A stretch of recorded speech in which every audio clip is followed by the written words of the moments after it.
Abonnez-vous massivement et activez la cloche de notification pour suivre toutes les actualités. Congosa Télévision, la chaîne de l'unité congolaise. Commencer par la question des pouvoirs, pour lesquels le commissaire a posé des questions sur le vaudou, ou quel genre de pouvoirs sont utilisés dans ces églises. Il y a différents types de pouvoirs dans ce livre, la mafia de l'église. Je parle de la façon dont j'ai voyagé. Je ne suis pas seulement allé au Nigeria. Je suis aussi allé au Congo, en République démocratique du Congo, où j'ai été initié et où j'ai vu ce qu'on appelle Mamba Mintu, c'est-à-dire un être mi-crocodile, mi-humain, et je l'ai vu de mes yeux. Je n'étais pas ivre. Je n'étais pas sous influence. Je l'ai vu. Il est venu. Nous sommes allés à la rivière. Pendant la nuit. C'était la pleine lune.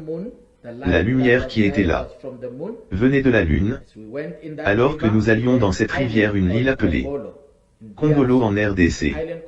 Une île appelée Congolo. Et quand nous sommes allés là-bas, il y avait l'homme qui allait m'initier. Il parlait français là-bas. Donc celui qui interprétait pour moi, c'est celui qui m'a emmené là-bas.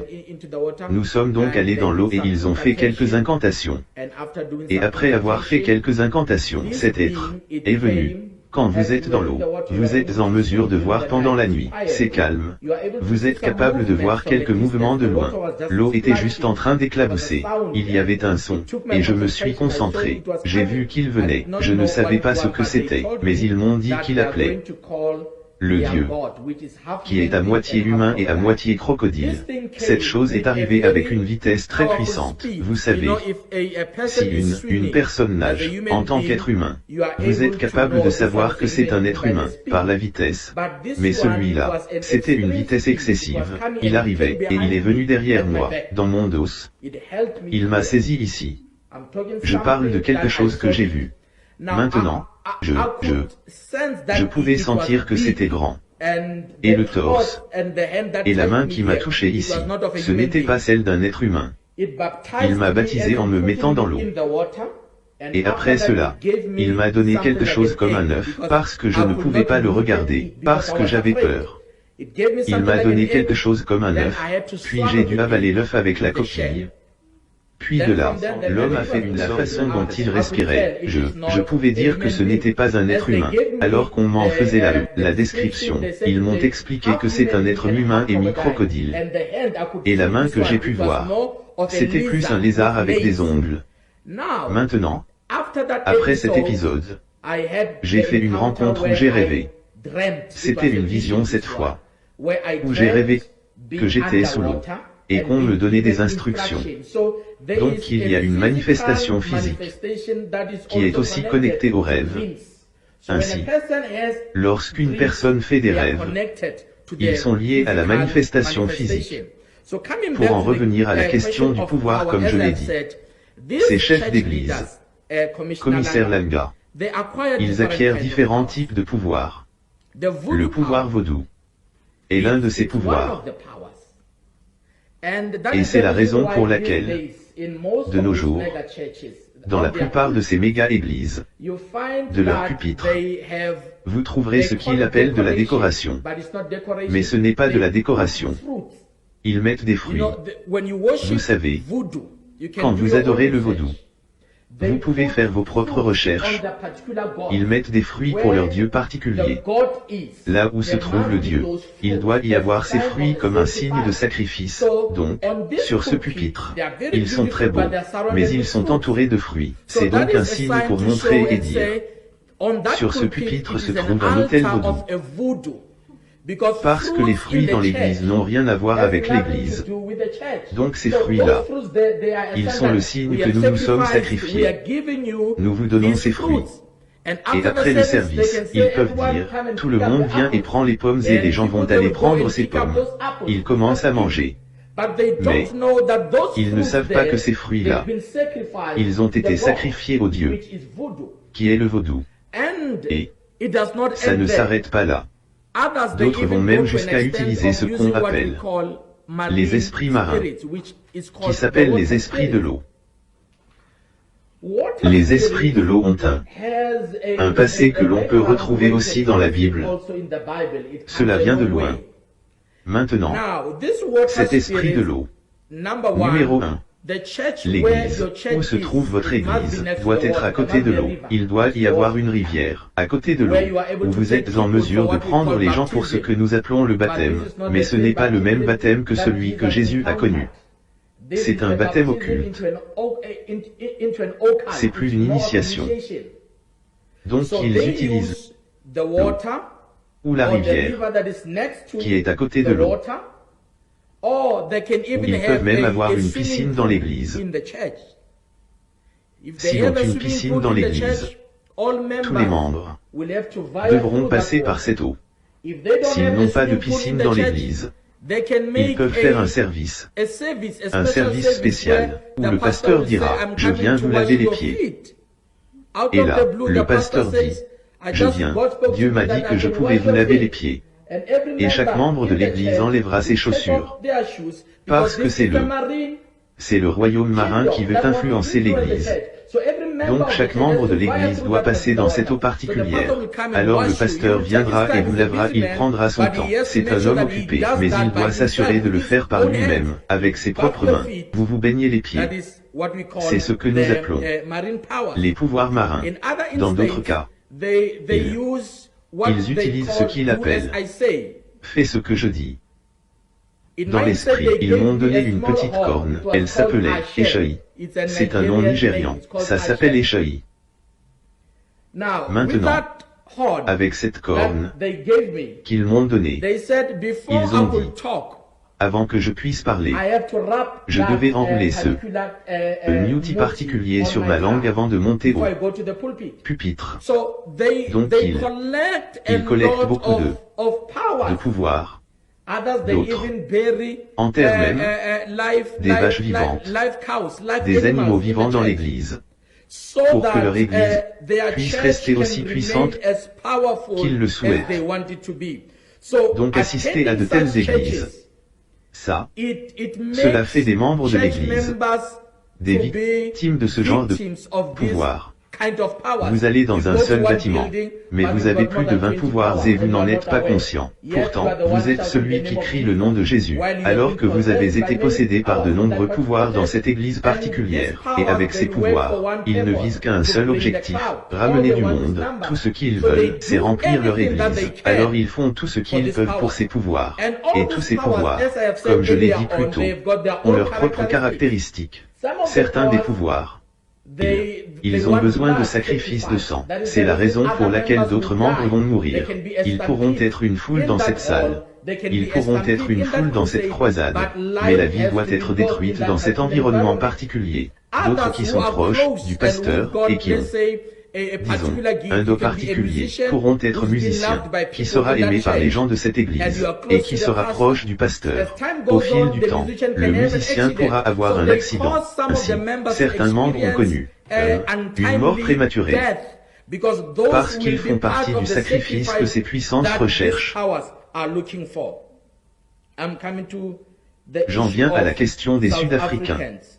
Sommes-nous les seuls à avoir été victimes de ces pratiques? Quand je suis allé au Nigeria,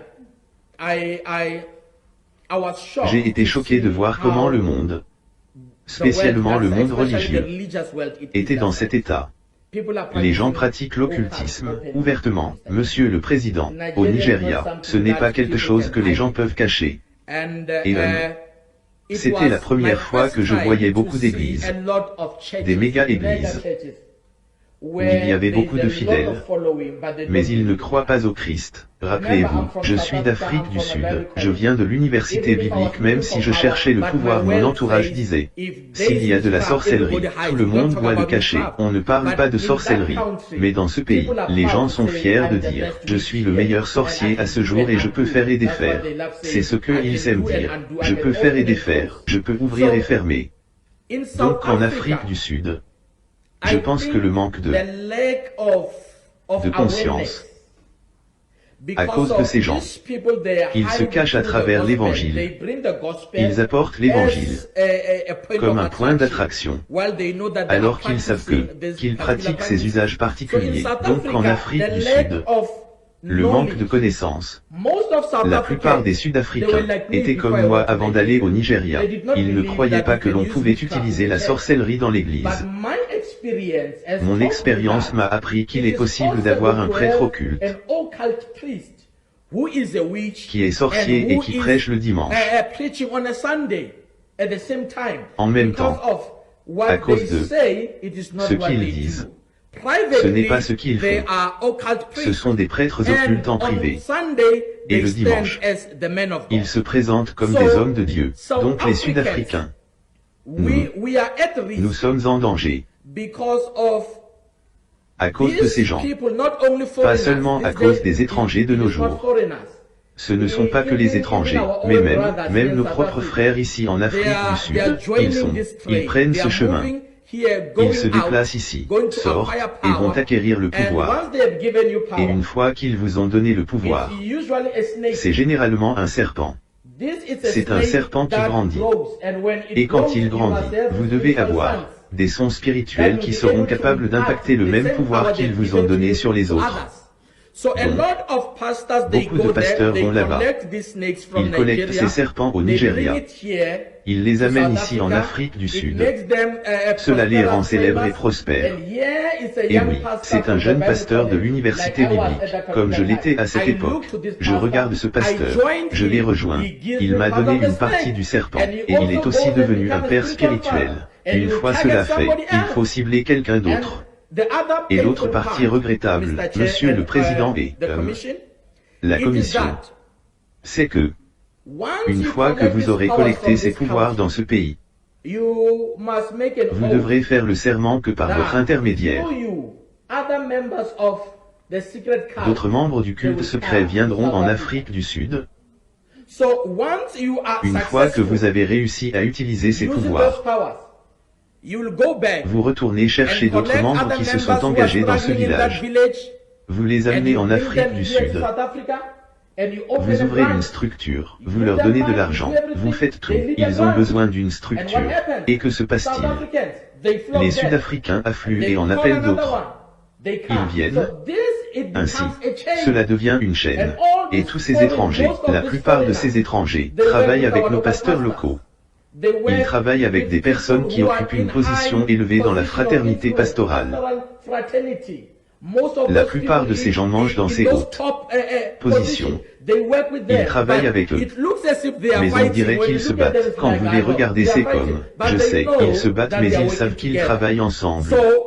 Donc, pour répondre à la deuxième question, je dirais que les Sud-Africains sont des victimes parce que nous ne savons pas ce qu'est l'occultisme. Les Sud-Africains ne croient pas que la sorcellerie puisse être pratiquée dans l'Église. Pour en venir à la question de la différence entre la sorcellerie et les médecins traditionnels, je dirais que vous pouvez trouver des pratiques de sorcellerie dans l'Église, faites par un homme d'église.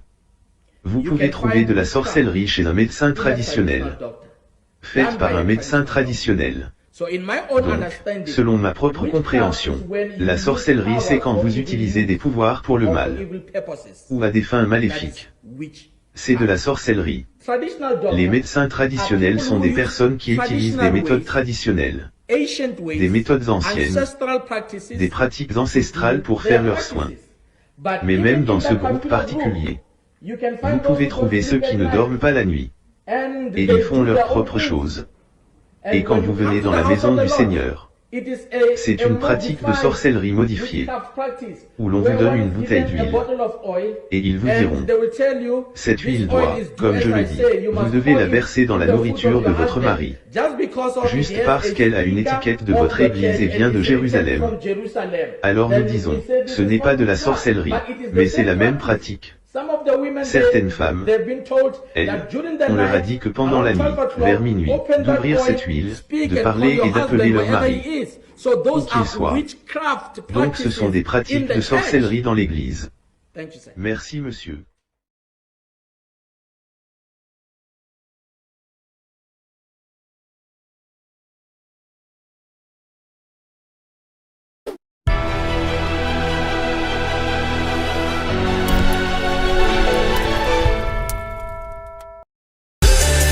Abonnez-vous massivement et activez la cloche de notification pour suivre toutes les actualités.